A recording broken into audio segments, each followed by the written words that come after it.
Hello students, welcome to Vishwesu class. आज मैं class 7th को पेरीमीटर एंड एरिया से रिलेटेड कुछ और क्वेश्चन समझा रही हूँ। ये जो क्वेश्चन है ये एनसीईआरटी के 11 चैप्टर से लिए गए हैं और आज मैं आपको 11.3 का थर्ड क्वेश्चन समझा रही हूँ। इस क्वेश्चन को समझाने से पहले मैं बुक से ये क्वेश्चन आपके पढ़ूंगी और उसका सॉल्यूशन मैं आपको ब्लैक बोर्ड पर समझा रही हूँ। क्वेश्चन नंबर थर्ड है, if the circumference of circular sheet is 154 meter, find its radius, also find the area of the sheet, take pi equals to 22/7। इस क्वेश्चन के हिसाब से आपके पास में सर्कल का सरकमफेरेंस है। सर्कल का सरकमफेरेंस मतलब ही सर्कल का पेरीमीटर, मतलब ही सर्कल की टोटल लेंथ आपके पास दे दी गई है। अब इस क्वेश्चन को करते समय आप कैसे करेंगे ये मैं आपको बताती हूँ। तो चलिए, स्टेप 1 में आप क्या लिखेंगे, पहले तो लिख दीजिए जो आपके पास गिवन है, the circumference of circular sheet equals to 154 metre. Radius आपसे मांगा जा रहा है, वो आपके पास नहीं है, इक्वल्स टू क्वेश्चन मार्क, और एरिया भी आपके पास नहीं है, तो यहां पर भी आप क्वेश्चन मार्क लगा दीजिए। लेकिन पाई की वैल्यू उन्होंने 3.14 ना लेकर 22/7 ही लेने के लिए कही है।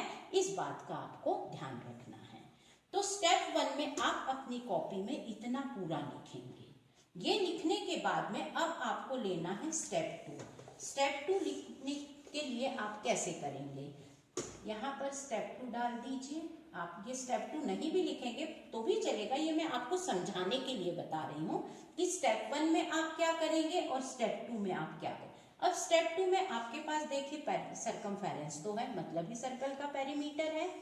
इसको राइट हैंड में डाल दीजिए और उससे रिलेटेड फॉर्मूला। अब यहाँ पर सरकमफेरेंस के दो फॉर्मूले बनते हैं, पाई डी भी है और एक 2 पाई आर भी है, पर यहाँ पर आपसे रेडियस मांगा जा रहा है तो आप 2 पाई आर वाला फॉर्मूला डालिए। 2 पाई आर इक्वल्स टू 154 मीटर। अब 2 पाई आर का मतलब होगा 2 इंटू पाई इंटू आर, तो 2 इंटू पाई की वैल्यू उन्होंने 22/7 लेने के लिए कही है तो वही लीजिए, और इंटू आर, आर मतलब रेडियस, क्योंकि अभी आपके पास में रेडियस नहीं है, और इक्वल्स टू 154 यहाँ लिख दीजिए।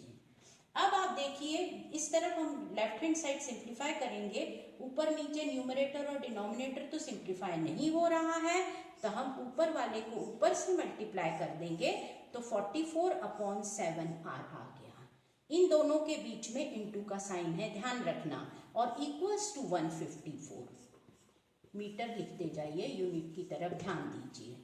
अब 44/7 आर मल्टीप्लाई को इंडिकेट कर रहा है, तो आर तो आपका यही रहेगा और 154 ये मल्टीप्लाई है तो ये इधर आके डिवाइड बन जाएगा, क्योंकि क्वेश्चन इनडायरेक्टली इक्वेशन का ही बन गया है, क्योंकि बीच में इक्वल का साइन है। अब आप क्या करेंगे, आर निकालना है, ये आपको मैं साइड में निकाल के इधर बता रही हूँ। तो आर इक्वल्स टू 154 तो आपका एज इट इज वैसा रहेगा, डिवाइड का साइन इनटू बन जाएगा और 44/7 रेसिप्रोकल हो जाएगा। रेसिप्रोकल होना मतलब क्या, न्यूमरेटर डिनोमिनेटर की जगह आएगा और डिनोमिनेटर न्यूमरेटर की जगह चला जाएगा, तो 7 ऊपर चला गया और 44 नीचे आ गया। अब आप 154 और 44 दोनों इवन है, 2 से कर लीजिए, 2 2 जा 2 2 जा, 2 7 जा 14, 2 7 जा 14। अब 22 और 77 11 से हो सकते हैं, 11 2 जा 11 7 जा, अब नहीं होंगे तो 7 7 जा 49, तो R इक्वल्स टू आ गया है आपका 49/2। ये तो फ्रैक्शन में आया है। अगर आपको इसको डेसिमल फॉर्म में लेना है तो आप कैसे लेंगे, आप रफ कॉलम में आ जाइए। 49/2 का मतलब होगा 49 को 2 से डिवाइड करना, 2 2 जा 4, 0 9 नीचे आएगा, 2 4 जा 8, बचा आपका 1 1 2 से छोटा है, तो अब मैं यहाँ लगाऊंगी पॉइंट लगने से इधर बढ़ गया 0, तो 2 5 जा 10, तो आपका डेसिमल में तो आएगा 24.5 मीटर और फ्रैक्शन में 49/2, बात एक ही है, तो रेडियस इक्वल्स टू 24.5। ये आपका हो गया स्टेप 2। अब आपको लेना है स्टेप 3। स्टेप 3 लेने के लिए, क्योंकि अभी आपके पास में एरिया नहीं आया है, आपके पास रेडियस आ चुका है, तो ये जो स्टेप 2 आपने किया ये पूरा आपको कॉपी में करना है। अब आपको लेना है स्टेप 3। स्टेप 3 लेने के लिए आपको एरिया निकालना है सर्कल का। अब एरिया का फॉर्मूला क्या होता है, आप एक तरफ लिखिए, एरिया ऑफ सर्कुलर शीट। इस सर्कुलर शीट का आपको एरिया निकालना है, और एरिया का एक ही फॉर्मूला होता है, और वो है पाई आर स्क्वायर। एरिया निकालने के लिए आपके पास में रेडियस होना दी मस्ट है। अगर रेडियस नहीं होगा तो आप एरिया नहीं निकाल सकते हो। हाँ, अगर आपके पास डायमीटर है तो डायमीटर को आप रेडियस बना सकते हो डिवाइडेड बाय 2 करके। तो लेकिन आपके पास यहाँ पर रेडियस आ चुका है, वो पॉइंट में है, 24.5 लिखा तो भी चलेगा, 49/2 लिखा तो भी चलेगा, ये आप पर डिपेंड है। तो चलिए मैं अब एरिया निकालती हूँ सर्कुलर शीट का। फॉर्मूला लिख लूंगी मैं पहले, पाई आर स्क्वायर। पाई है आपका 22/7, आप एरिया निकाल रहे हो, और रेडियस आपका आया था 49/2। पाई आर स्क्वायर मतलब पाई इंटू आर, आर की पावर 2 है तो आर आप 2 बार मल्टीप्लाई करेंगे, तो आर आपका 49/2 आया, तो अगेन 49/2 लिख लीजिए। अब आपको डिजिट ऊपर नीचे सिंप्लीफाई करना है। 7 1 7 7 49, फिर उसके बाद में 2 1 2 11 22। अब आप देखिए आपका डिजिट और अब सिंप्लीफाई नहीं हो सकता है, तो न्यूमरेटर में जितने भी नंबर है 11 7 और 49, इन सब का हम आपस में मल्टीप्लाई करेंगे। 11 इंटू 7 आप करेंगे तो आपका 77 आएगा, और इंटू 49 कर लीजिए आप। 9 7 63, 3 6 कैरी ओवर, 9 7 63 प्लस 6 69, फिर 4 से कर लीजिए, 4 7 28, 2 4 7 28 प्लस 2 30, तो आपका आया 3 7 7 3, और अपॉन 2 तो एज इट इज वैसा ही रहेगा, तो 3773/2 m स्क्वेयर। अगर आपने एरिया में स्क्वायर का यूनिट नहीं डाला तो आपको नंबर सही से नहीं मिले।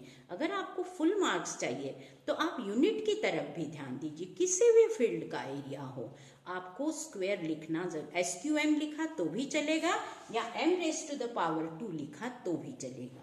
चाहे वो सर्कल का एरिया हो, चाहे वो ट्रायंगल का हो, रेक्टेंगल का हो, एरिया में स्क्वायर का यूनिट लगाना आपके लिए दी मस्ट है। तो ये आपने स्टेप 3 आपका कर लिया है।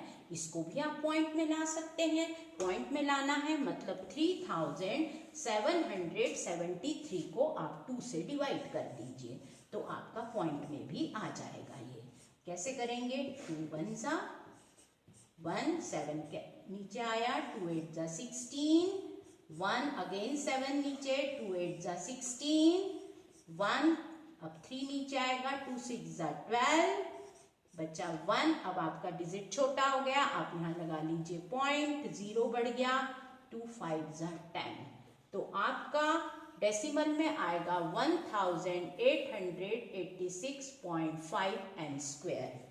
तो अब आप आंसर लास्ट में लिख दीजिए। आंसर में उन्होंने पहले आपसे रेडियस मांगा था, तो रेडियस इक्वल्स टू 49/2 या फिर 24.5, ये दोनों ही आंसर आपके सही है। मीटर का यूनिट डालना मत भूलिए। फिर सेकंड में आपसे एरिया मांगा गया था, तो एरिया इक्वल्स टू, आप पॉइंट वाला भी लिख सकते हैं, 1886.5 m स्क्वायर। m स्क्वायर का यूनिट लगाना बिल्कुल मत भूलिए। तो चलिए इतना तो आपने कर दिया है। अब आपको लेना है क्वेश्चन नंबर 4। अब क्वेश्चन नंबर 4 हम कैसे करेंगे आप देखिए। क्वेश्चन नंबर 4 करने से पहले तो मैं पहले क्वेश्चन पढ़ूंगी और फिर मैं आपको बताऊंगी कि ये क्वेश्चन कैसे करना है। चलिए ये क्वेश्चन नंबर 4 है। अब मैं आपको करके दिखाती हूँ। पहले तो तो मैं पढ़ूंगी क्वेश्चन आपके सामने। क्वेश्चन है, a gardener wants to fence a circular garden of diameter 21 meter. Find the length of the rope he needs to purchase if he make 2 round of fence. Also find the cost of rope if it cost rupees 4 per meter. Take pi equals to 22/7. यहाँ पर भी आपको पाई की value तो 22/7 ही लेनी है, ये बात आपको ध्यान में रखना पड़ेगा। और यहाँ पर अब इस क्वेश्चन का स्टेप 1 आपका क्या होगा, पहले देखिए। स्टेप 1 मतलब आप पहले क्या लिखेंगे वहां पर क्वेश्चन के हिसाब से। स्टेप 1 में हमेशा जो क्वेश्चन में गिवन रहता है वही लिखा जाता है। तो गिवन क्या दिया है उन्होंने, diameter of circular garden equals to 21 metre, ये उन्होंने दे दिया है। तो चलिए आप लिख दीजिए डायमीटर, आप शॉर्ट में भी लिख सकते हो, डायमीटर का डी लिख दीजिए, of circular garden equals to 21 metre. ये बात आप नोट कर दीजिए। ये फर्स्ट बात आपने उनको बता दी कि ये आपको गिवन में मालूम है। फिर उसके बाद में वो आपसे 21 मीटर तो दे दिया है उन्होंने, और फिर उन्होंने आपसे लेंथ मांगी है। लेंथ आपके पास में नहीं है तो आप क्वेश्चन मार्क लगा दीजिए, क्योंकि वो आपके पास में नहीं है। वैसे ही थर्ड इसमें उन्होंने कॉस्ट मांगी है, वो भी आपके पास नहीं है, तो उसमें भी आप क्वेश्चन मार्क लगा दीजिए। अब आपको आपके पास डायमीटर है 21 मीटर और आपको लेंथ निकालनी है। सर्कल की लेंथ मतलब ही सर्कल का पेरीमीटर, मतलब ही सर्कमफेरेंस। तो अब जब आपके पास डायमीटर है तो अब आप कौन सा फॉर्मूला लगाएंगे, पाई डी वाला, पाई डी। तो पाई कितना है 22/7, क्योंकि उन्होंने वही यूनिट लेने के लिए कहा है, और डायमीटर है आपका 21 मीटर। 7 1 जा 7 3 जा, तो आ गया आपका 66 मीटर लेंथ आई है। लेकिन जो सर्कुलर गार्डन, आप समझ लीजिए क्वेश्चन, ये जो सर्कुलर गार्डन है इसके उन्होंने सिर्फ एक ही राउंड नहीं लगाया है, 2 राउंड। एक राउंड में 66 मीटर आया है, लेकिन उन्हें जो फेंसिंग करवानी है वो 2 राउंड्स में करवानी है। तो आप क्या करेंगे, 66 इंटू 2 भी कर देंगे। अगर 3 राउंड्स लगाने होंगे तो आप इंटू 3 करेंगे, तो 66 इंटू 2 कर देंगे तो आ जाएगा 132 मीटर लेंथ आ गई आपकी। अब आपको कॉस्ट निकालनी है। कॉस्ट कैसे निकालेंगे, अब ये आपका स्टेप 3 रहेगा, आपको कॉस्ट निकालनी है। तो आप देखिए, if 1 metre cost equals to 4 rupees, यहाँ लिख दीजिए, if 1 metre cost equals to rupees 4, therefore 132 metre. तो 132 मीटर की आप कॉस्ट निकालना है। 1 का बता के जब भी ज्यादा का पूछा जाता है तो आप हमेशा मल्टीप्लाई करते हैं। 4 2 जा 8, 4 3 जा 12, 2 1 के 4 1 जा 4 प्लस 1 5। तो ये जो कॉस्ट रहेगी ये हमेशा रुपीज में आती है।